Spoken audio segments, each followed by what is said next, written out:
Okay, I'm thrilled to be here, absolutely thrilled. I'm going to tell you something you already know about the universe. There we are. There's our data silos. They're so close. They're just so close. We know what we need, we know what we want, but how do we actually be able to access the data that we need to do big data and precision medicine? How do we keep privacy, and how do we also do personalization? So it's kind of the impossible journey. So let me tell you about Maria.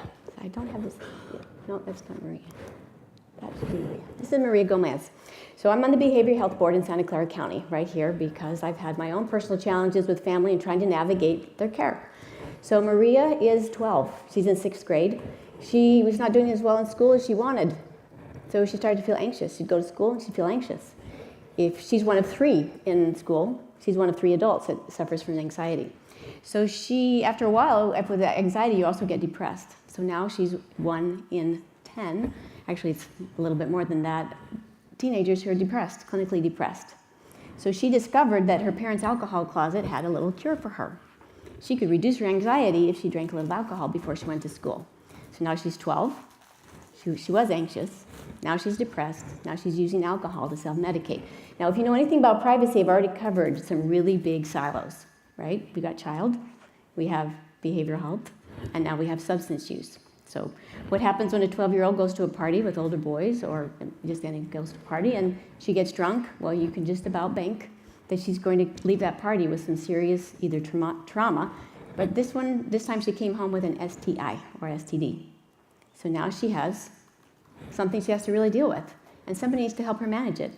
In California, there's a law that a 12-year-old can come to the county or to a clinic and be treated confidentially for each of those: depression, substance use, reproductive health. Now, I propose we cannot have big data, we cannot have precision medicine unless we turn upside down how we have always thought about data. Until we can take care of Maria. How many Maria Gomez's do you think live here in Santa Clara County? How do I verify a child? There is no child database in the United States. You cannot verify a child. When she comes into the clinic, if she has some crisis, I can take care of her. But what happens when she walks out the door? Who's going to coordinate care? And the reality is that you don't have comprehensive data if you cannot include the 1 in 4 that has a behavioral health issue, or the odds of you having comprehensive data are completely limited by the data that is not allowed to move. So until we look at the big picture and we solve the big picture, we can't work our way. So we've spent 30 years thinking if we can just click a box to share, and then click a box to share, and then click a box to share, we'll end up with comprehensive data. But even when you click the box to share, you still cannot legally share behavioral health, mental health. You still can't share HIV. You still can't share the information that all goes around social determinants. So there's winners and losers in that. And the winner is that we try to protect privacy for good reasons, because if Maria's case is let loose in the schools or with her neighborhood, or when she goes to apply for a job, it's going to absolutely be a problem for her. So when we're looking at data, how can we solve the root issue? And that the root issue is we have to know who you are and your rule, the rules around you. We have to know how to link. And the number one issue, and the issue that can't be solved unless we seriously look at the real root cause of the data silo, it's that people are unable to use, access, find, and aggregate their own data. People as individuals, people as the pediatrician, as the substance use treatment, as the behavioral health or the reproductive health. So let's say Maria comes back to my clinic. She's doing better because she's on Adderall. It turns out she does great on Adderall. Her school's doing better. So now the pediatrician doesn't know she's on Adderall because it was confidential. How about when there's a prescription for maybe a sinus infection and now she's going to get a decongestant with Adderall? Where do we fix this?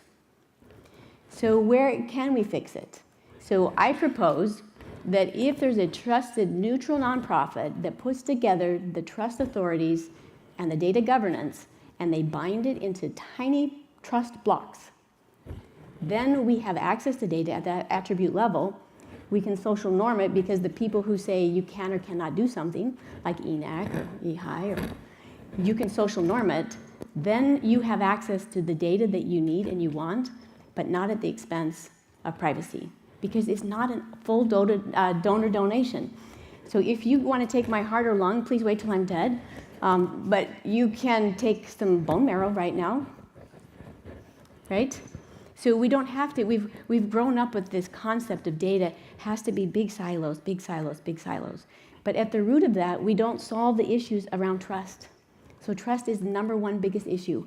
If we don't really know who you are and your role, we can't share with you what you need because we're not really sure. There's a lot of Maria Gomez's.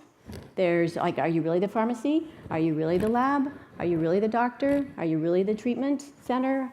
All of these things we have to be able to verify. We have to verify the identity and the roles.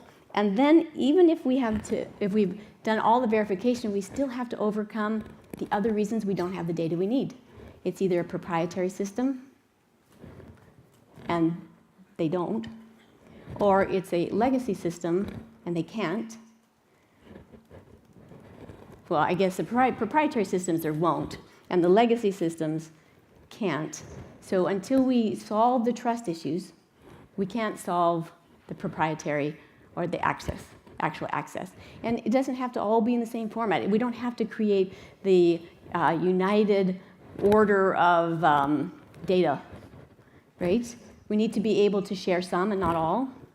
We need to have some rules for some and not the same for others. So with the EP3 Foundation, that is the role for EP3 Foundation, is gathering the trust authorities. And so what we did is we convened the people who have been dealing with the pain. So Carlos is one of them. We have the former Chief Information Officer for HHS and ONC, the Chief Privacy Officer for HHS and ONC. And these are all people who have been in the weeds of a contract, who've been in the weeds of a yes or a no, yes or a no, yes or a no. You know, we do not have one place where data is aggregated, so we have situation awareness at HHS, even between their own systems. Even in the state of California, we don't have aggregated data that's comprehensive. So it is my goal, it is our charge that if we look at data differently, we can share an authorization network. We don't have to agree on everything. We can agree on some things. And if this little information stays in a software-defined perimeter, it technically doesn't leave your server. And if I can ask you one question on a data set, and you can reply either yes or I can't answer that, then we can actually identify with confidence and solve the trust issues. We can also resolve the permission issues. So I saw the technology with WebShield that facilitates the capacity to take data sets and bind in trust criteria and then crypto hash it and put it in a shared authorization network and allow actual data liquidity. And I went, oh my goodness, it solves the custodial parent. You actually could decide and you could show with the way the data flows who's the parent of the child. And in the United States, there is absolutely no other way to do it. Zero. So it's exciting to see that there is the possibility to change the way we think about data. So it's been at odds. We either have privacy and it's in our silo, but then the people who really need it to take care of Maria, they don't have it, or it's all open, and now the implications of that are huge. So for those of you who noticed the data analytics, the Cambridge Analytica situation with Facebook, I mean, that's just the web as it works. The web is designed to give you what you find interesting and keep you on a platform.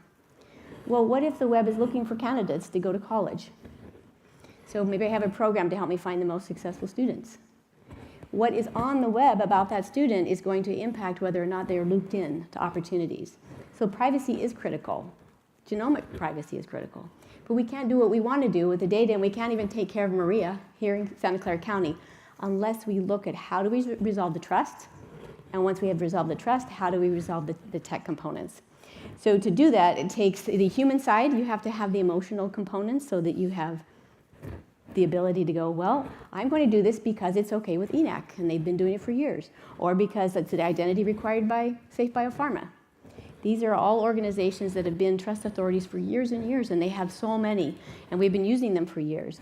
So we launched a couple of weeks ago our Trusted Exchange Accreditation Program, where the founding members are these, the ENAC, EP3, Safe Biopharma, WEDI, and EHI, to come together to convene what you need, which is the accreditations on new data models.